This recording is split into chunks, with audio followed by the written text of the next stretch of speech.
Olá, no Direito Sem Fronteiras de hoje vamos falar sobre flexibilização das regras de imigração no Japão para driblar a falta de mão de obra no país. Como vão ser essas regras e qual será o tratamento dispensado a estes imigrantes? Como as novas medidas vão impactar o mercado de trabalho japonês? Vamos saber um pouco mais sobre o assunto com essa reportagem. O governo japonês acaba de criar uma reforma legislativa para aumentar o número de empregados estrangeiros por causa da falta de mão de obra no país. A ideia é flexibilizar a entrada e a residência para trabalhadores pouco qualificados. A medida vai entrar em vigor em 2019, com o objetivo de atrair mais imigrantes do Sudeste Asiático para setores como agricultura, enfermagem, construção, assistência a idosos e trabalho doméstico. No ano passado, 114 empresas foram obrigadas a fechar pela falta de trabalhadores. Além disso, o envelhecimento da população e a baixa natalidade estão entre as preocupações da terceira maior economia mundial. Para debater o assunto, nós convidamos Renata Maciel, mestre em Direito Internacional, e o professor de Relações Internacionais, Henrique Altemani. Obrigado pela presença dos dois aqui em nosso programa. Professor, o senhor é um especialista em japonês, né? No povo japonês, na cultura japonesa. Esta nova regra de imigração não foi aprovada ainda. Ela deve ser aprovada ou nós devemos esperar com uma certa expectativa ainda? Acho que com certeza há uma consciência hoje na sociedade japonesa da necessidade de flexibilizar e principalmente sim, de aumentar a imigração. Por quê, professor? São dois casos. Um é um contínuo progressivo envelhecimento da população e o segundo é a diminuição muito forte também dos índices de natalidade. Então, nós temos hoje realmente uma baixo, vamos dizer assim, crescimento da população via nascimento.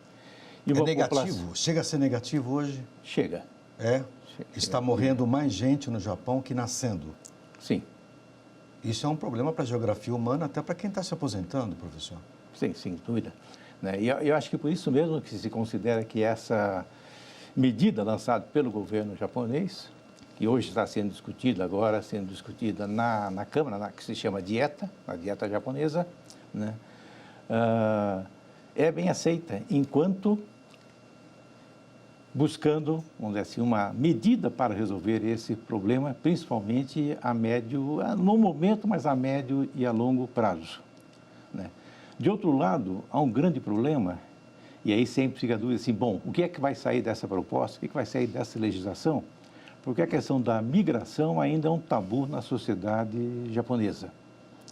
É uma sociedade extremamente fechada, com uma consciência muito forte de ter uma homogeneidade cultural, que considera assim uma unicidade. Inclusive entre os povos das diferentes ilhas. Sim, sim. Que formam o país. Vamos dizer assim, primeiro, vamos dizer assim, ainda hoje há um pouco mais aceitação de Japão, até aceitação um pouco do descendente do japonês que tinha migrado, que voltou.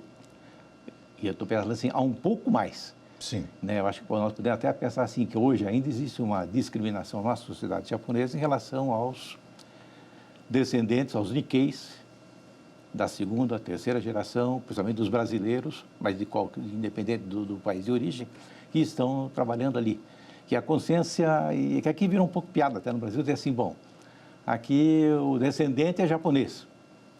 Quando eles foram para o Japão trabalhar, eles achavam que eles fossem ser japoneses, mas não, eles descobriram que eles eram brasileiros. E tratados como brasileiros, apesar de ter uma aparência mais similar. Já volto com o senhor. Essa entrada de 500 mil novos trabalhadores, possivelmente a partir dessas novas regras, a senhora acha que resolve o problema da economia do Japão?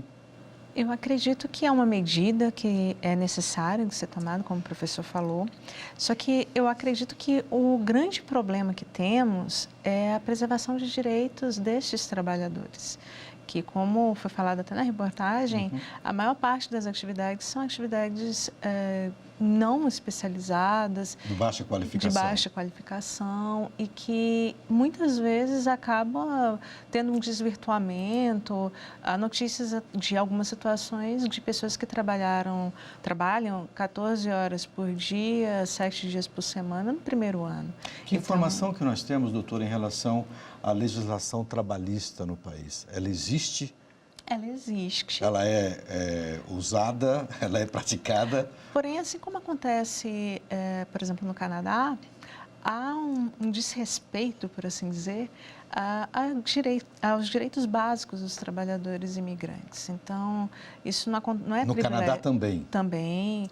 Assim como acontece no próprio Brasil, por exemplo, os casos bolivianos. Sim. Então, a questão da imigração, ela acaba podendo gerar um outro tipo de problema, que é o problema trabalhista, o problema de respeito aos direitos humanos, né? E o que se poderia fazer em termos jurídicos para garantir o chamado direito humano ao trabalho no Japão? Eu acho que a participação da Organização Internacional do Trabalho, com uma fiscalização maior, com uma cobrança maior, a própria ONU já fez algumas medidas nesse sentido de se fazer com que haja uma preservação desses direitos e garantias, seria um mecanismo talvez necessário diante dessa abertura que é considerada uma grande abertura, considerando que a sociedade japonesa é bastante fechada. Perfeito.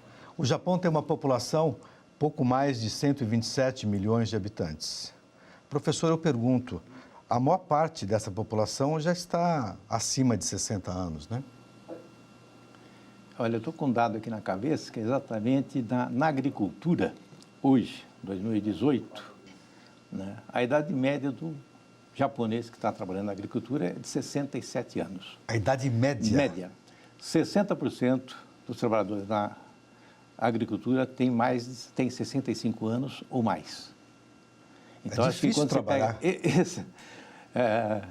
Esse índice, realmente você vê assim o drama, a necessidade que existe de realmente trazer trabalhadores para a agricultura, além de outros setores, né? Hoje, quando você vai essa lei em jornais japoneses, né, o que chama sempre a atenção é exatamente assim, as Olimpíadas vão ser em 2020.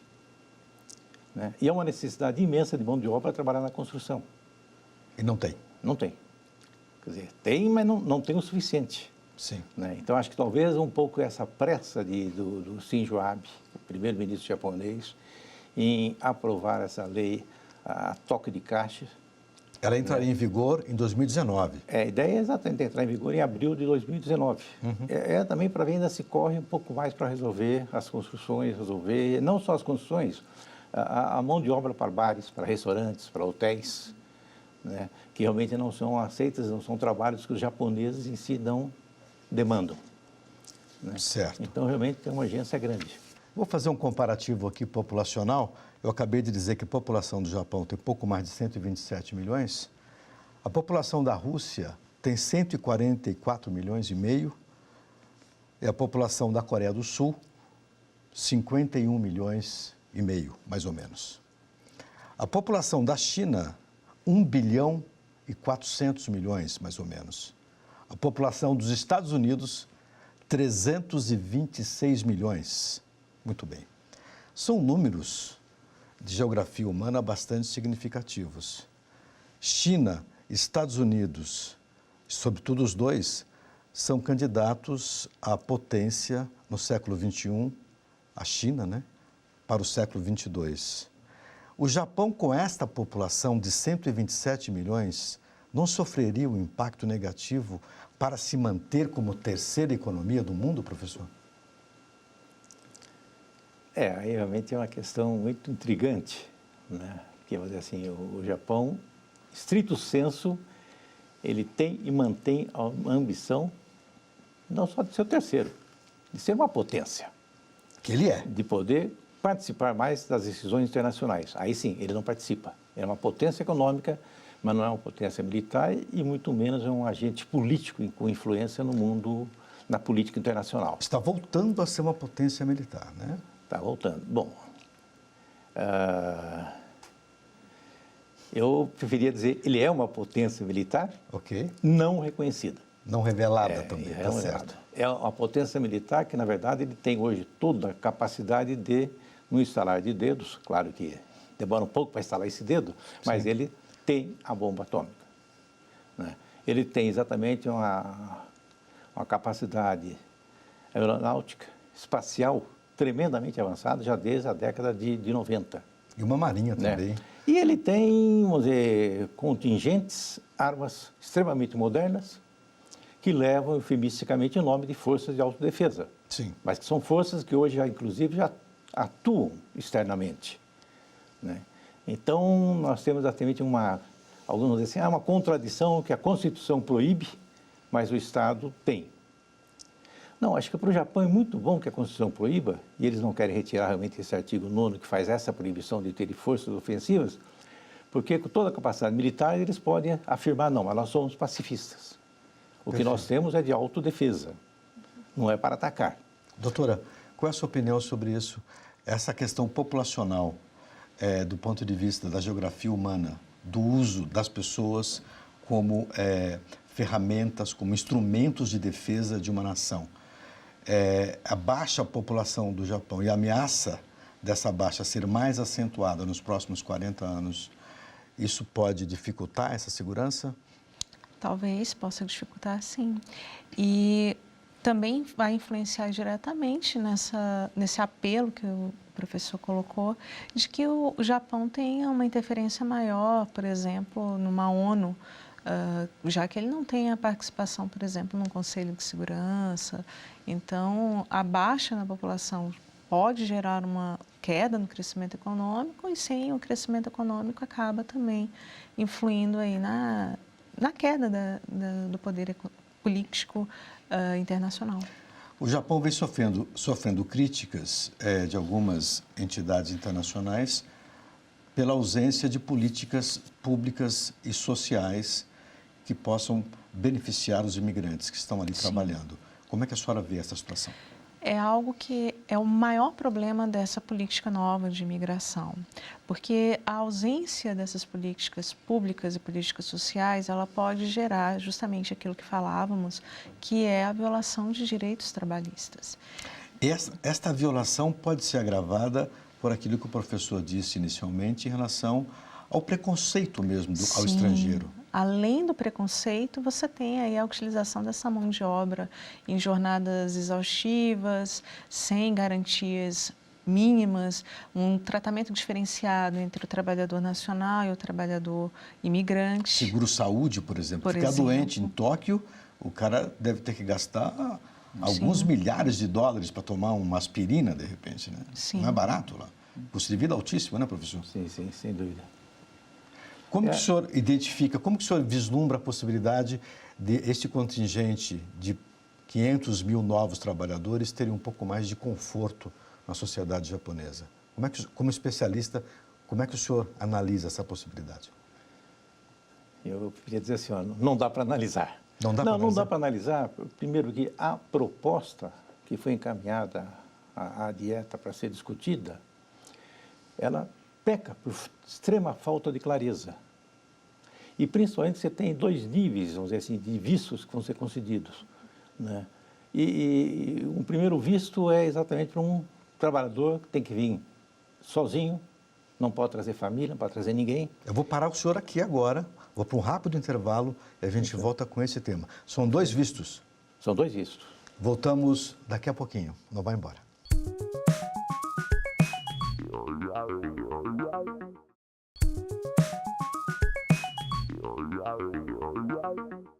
Estamos de volta com Direito Sem Fronteiras. Falamos hoje sobre a mudança de regras de imigração no Japão. Professor, o senhor falava que esse projeto novo, ele tem uma precariedade por conta da classificação de vistos. São dois vistos. Vamos explicar um pouquinho mais isso. O visto 1 é direcionado exatamente a atrair um migrante que seja só um indivíduo. Não é que ele não queira, mas ele é proibido vir com família. Proibido. Proibido, né? E ele tem um prazo de... Bom, ele tem que ter também um nível de conhecimento do idioma japonês, que isso não está especificado direito, dizem um nível tal, mas não está bem claro o que é isso, né? E ele tem um tempo limitado de ficar de 5 anos, né? Ele pode, passando por uma avaliação, renovar por mais 5. O visto chamado 2, né, já permite que venha o indivíduo com a família. E ele pode renovar indefinidamente. Isso é quase mais ou menos assim. Para esse vai estar sendo concedido uma possibilidade de ter uma residência permanente. Agora, a né? questão salarial, Agora, questão salarial, dá para levar a família desde o começo, será? O que está dificultando qualquer tipo de análise é que, primeiro, nós falamos, tem agricultura, tem tais setores, mas não está claro. Tá. Quais setores, como que isso vai se distribuir. Não está claro o que já está, como foi aqui indiretamente comentado, a questão exatamente de seguro social, de saúde, né?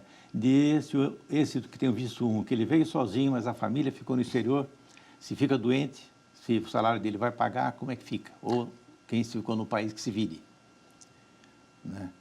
Então, mas não há uma determinação. E acho que o mais importante ainda nisso, quer dizer, não está claro, quer dizer, quais as qualificações. Que acho que uma coisa que o Japão também precisa não é só do trabalho não qualificado, ele precisa também de trabalhador qualificado, né? Quando você estava exatamente levantando a questão de se a diminuição da população, o envelhecimento da população ao longo do tempo não pode levar também a uma deterioração da economia japonesa. Sim e não. Não se realmente eles se capacitarem e ter gente qualificada para manter as produções. Já volto com o senhor.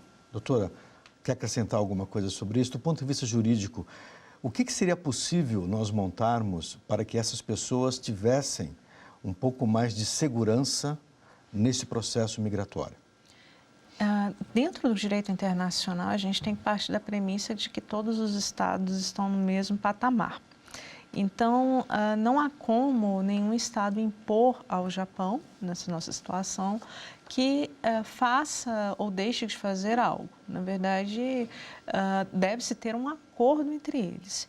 As normas internacionais sobre preservação de direitos humanos, elas são, em regra, universais e, portanto, podem ser aplicadas em todas essas relações, inclusive tratados específicos sobre imigração, proteção de pessoas que estão transitando. Porque uma coisa é uma lei que permite a entrada de um trabalhador, outra coisa é a socialização desse trabalhador no ambiente dessa cultura japonesa ou de qualquer outro país estrangeiro, né? Sim. Então, nesse caso, o direito ele não pode, não tem como, na verdade, ele impor nada. Na verdade, o que se pode fazer, a ONU, os organismos internacionais, promoverem aí ao Japão o cumprimento do que está estabelecido nessas regras e verificar se não há violação de direitos humanos, mas dizer que a ONU pode impor que o Japão estabeleça alguma forma de seguro-saúde, por exemplo, isso é inviável. Inviável. Não se poderia ter esse controle. Não se poderia ter esse controle, essa imposição. Professor. Eu gostaria de acrescentar exatamente nessa questão, nós estávamos tratando de direitos, né? Se exatamente inserir esse imigrante na sociedade japonesa, uma questão que os migrantes brasileiros, chamados de CACEG, sofreram muito e sofrem até hoje, que é exatamente a questão da educação. Quantos brasileiros nós teríamos hoje no Japão? É possível ter uma ideia? Nós chegamos a mais ou menos, em 2008, estava com 340, arredondando, 340 mil. 340 mil? Chegou ao máximo. Com a crise, isso caiu para 130, 120 e tanto, que é mais ou menos esse número atual. E as informações que nós temos é que esta população que viveu lá no Japão, brasileiros, descendentes, eles não tiveram, assim, uma socialização adequada. Houve muito sofrimento ali, né? Não tiveram, e aí podemos assim, atribuir realmente uma parte desse problema ao Japão e a outra parte também ao governo brasileiro. Faltou também uma ação coordenada do Brasil uma pressão do Brasil exatamente para que se criasse uma legislação que protegesse esse trabalhador. Mas aí, né? Voltando aqui àquilo que a doutora falou, é muito difícil você criar uma lei para um país estrangeiro, né? Como é que o Brasil poderia proteger essa população? Assim, por exemplo, hoje o trabalhador brasileiro, nesse sistema que foi para o Japão, ele também tem o INSS aqui. Quer dizer, o que ele recebe lá é aceito posteriormente pelo INSS. Então, acho que aqui não é questão do Brasil impor, mas o Brasil buscar defender os direitos também dos seus nacionais que estão lá. Então, exatamente, é um acerto entre os dois estados. Né? Quando eu estava falando de educação, estava exatamente pensando que até hoje isso não está previsão uma mudança, quer dizer, a educação é obrigatória no Japão, não para os filhos dos migrantes. Não é obrigatória? Não, não é obrigatória. Né? Então, o que vai gerar um problema, por exemplo, para os migrantes brasileiros foi exatamente a dificuldade, se ele vem de uma família que não domina o japonês, que é a maioria, né, que não tem o japonês em casa, ele entra na escola e ele não consegue acompanhar. Né? Não sendo obrigatório, eles começaram a criar escolas paralelas de baixa qualidade para atender esse aluno. Né? Hoje, um fato que também está chamando muita atenção é o alto nível, vamos dizer assim, de detecção de autismo em filhos de imigrantes brasileiros. A que se deve isso, professor? Aí agora que estão tentando descobrir, estão levando e fazendo estudo para descobrir isso. A impressão, ou o que se ouve nas conversas informais, é que exatamente o aluno, o menino, vamos dizer assim, a criança que não tem domínio da língua, que não tem a língua presente na sua casa... Se retrai. Ele se retrai. Então, ele perde o interesse. Isolado. E aí, então, dão o diagnóstico que ele é autista, né? Aí ele não pode mais voltar ao sistema educacional, a não ser um sistema especial. E talvez possa ser também um outro desvio, um viés aí, que faz com que também, com a criança autista, os pais recebam uma contribuição monetária extra. Lá? Lá. Quer dizer, né? não Então, se sabe há também ainda. uma percepção não comprovada, que também os pais aceitam receber e a criança fica como autista. O senhor falou de uma doença que atinge crianças, ainda em estudo, né, de averiguação. Existe um dado na sociedade japonesa de adolescentes que têm um certo tipo de doença de isolamento em quartos. Seria quase que uma atitude depressiva, mas que isso está se alastrando pela sociedade japonesa, atingindo exatamente essa população que está na universidade nos primeiros anos, com baixa expectativa, está se retraindo, e ainda tem um outro dado que eu queria que o senhor comentasse, que é a questão do suicídio de jovens adolescentes, ou no início da fase adulta no Japão, alguma coisa como 25 mil por ano, salvo engano.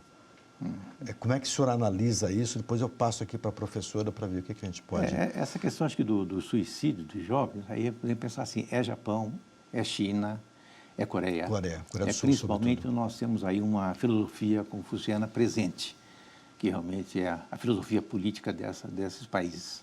Né? E aí realmente é a excessiva cobrança e a valorização excessiva bem entendida, da educação. Então, é muito mais no sentido de que o aluno não consegue atingir ou ser aceito nos principais centros educacionais. Isso é um demérito. Isso, então, leva realmente ao suicídio. Isso acho que não atinge os migrantes. Não atinge Não atinge os migrantes. Migrantes, acho que a juventude, os que estão se transformando jovens no Japão, de família de imigrantes brasileiros em especial, ou vão trabalhar, buscar um emprego, ou aí sim vão para a delinquência. Então, um índice muito grande que leva exatamente um dos motivos que o Japão hoje, a população hoje tenta ou se opõe contra a migração, é exatamente essa ideia que você está trazendo, a possibilidade de aumentar crimes dentro do país. Doutora, criar problemas sociais. Perfeito. Do ponto de vista jurídico desses novos trabalhadores, me parece que não é só questão trabalhista, né? Seria preciso, talvez, uma abertura quase que de um outro país para acolher esses estrangeiros, não? Há uma dificuldade não só jurídica nesse acolhimento e preservação de direitos, mas também da própria população. A filosofia japonesa, né, de vida dos japoneses, é muito fechada. Então, a xenofobia é muito presente. A questão, por exemplo, da delinquência ou da criminalidade envolvendo estrangeiros no Japão pode piorar ainda mais essa percepção xenófoba, né? Com certeza pode piorar e isso ter aí um impacto mais negativo do que a medida de trazer pessoas que venham a suprir a necessidade de mão de obra. Então, você pode gerar aí um círculo vicioso de xenofobia, aumento da criminalidade, vamos retirar os migrantes e ter uma proporção gigantesca, né? Vamos tirar os direitos deles. Inicialmente, parece que esta abertura para esses 500 mil novos trabalhadores envolveria mais habitantes do Sudeste Asiático, né? Sim. O senhor entende que esta escolha geográfica teria qual objetivo? Não chocar tanto esteticamente essa população? Porque o Japão não abriu isso para o mundo inteiro, para a África, para países árabes, para países americanos. Qual é a sua análise, professor? Eu teria que está aberto, mas prioritariamente visando o Sudeste Asiático e igualmente a China, Coreia, né? mais a China. Mais a Agora, China. mas aí tem exatamente, hoje você pensar, a população que é estrangeira no Japão não chega a 2%, vai quase são mais ou menos 2 milhões. Mas desses 2 milhões, hoje são mais ou menos 700 mil, 680 e tantos mil são chineses. 500 e tantos mil são coreanos. 40 mil filipinos, né? E 400 mil o resto. Brasileiros também estão 120, tá? Né? Mas aí, vamos dizer assim, uma coisa é o objetivo do governo em atrair, e é muito mais fácil, pessoal, vamos dizer, esses migrantes chegarem e saírem, se quiserem. Perfeito. Infelizmente, nós chegamos ao final do nosso programa. O assunto é espetacular, poderíamos ficar horas aqui conversando. Muito obrigado pela presença dos dois. E agradeço também a você que nos acompanhou. Veja a nossa programação no site da TV Justiça e acesse também o nosso canal no YouTube, TV Justiça Oficial. Nosso e-mail é direitosemfronteiras@stf.jus.br. Um abraço e até a próxima.